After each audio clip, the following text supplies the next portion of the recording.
बिस्मिल्लाहिर्रहमानिर्रहीम। नाजरीन, हम इस वक्त महल्ला सादात पर मौजूद हैं। ये महल्ला सादात वो जगह है जहाँ पर हज़रत फ़ातिमा सलामुल्लाह अलैहा सईदा पाक जो है, जब शादी मुबारक उनकी हुई थी हज़रत अली रज़ी अल्लाह तआला अन्हु के साथ, तो सबसे पहले इसी घर में आप शादी करने के बाद तशरीफ़ लाई थी और इसी जगह पर रहते रहीं। इसके बाद आप सल्लल्लाहु अलैहि वसल्लम जब उनसे मिलने आया करते थे तो ये साथ मस्जिद है।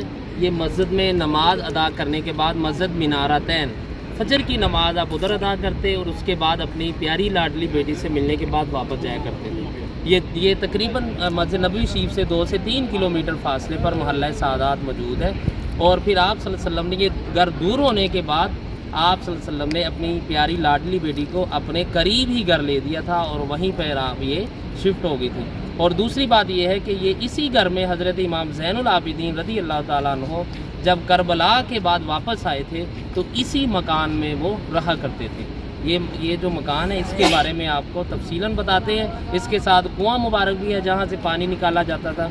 आइए हम उसके बारे में आपको बताते हैं। उन्हें जन्नत सलामुल्लाह अलैहा आपके घर मुबारक की ज़ियारत कीजिएगा। 1400 साल पहले की तामीर है। बाद में अहले बैत ने कुछ इसमें तोसी फरमाई है। मौला कायनात और इमाम हसन इमाम हुसैन के बाद इमाम ज़ैनुल आबिदीन और उनके बाद इमाम बाक़िर और उनके बाद इमाम जाफ़र सादिक़ अलैहिस्सलाम यानी 6 इमामों ने इस मुबारक घर में अपनी ज़िंदगी का अय्याम गुजारे। इतना मोतबरक और प्यारा घर है। सऊदी गवर्नमेंट ने अब इसके अंदर जाने पर पाबंदी आयद की है।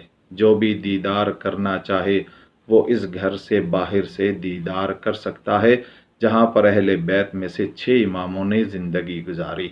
नाजरीन, इस वक्त आप सन 2022 में इस मुक़द्दस घर की ज़ियारत कर रहे हैं, क्योंकि कारवान मदीना का ग्रुप जो अगस्त 2022 में गया उस वक़्त ये वीडियो बन रही है और आप ये मुक़द्दस घर देख रहे हैं। इस घर के साथ ये कुआं है जिसमें अहले बैत अतहार के प्यारे लोग पानी पिया करते। आका करीम ख़ातमुन नबिय्यीन सल्लल्लाहु अलैहि वसल्लम भी जब तशरीफ़ लाते तो इसी कुएं से पानी पिया करते। बड़ा ही प्यारा और मुक़द्दस कुआं है। अब आपको वो मस्जिद दिखाते हैं। ये मस्जिद मिनारतैन इसका नाम है, जो घर के बिल्कुल ही करीब है। यहाँ पर आका करीम ख़ातमुन नबिय्यीन सल्लल्लाहु अलैहि वसल्लम नमाज पढ़ा करते।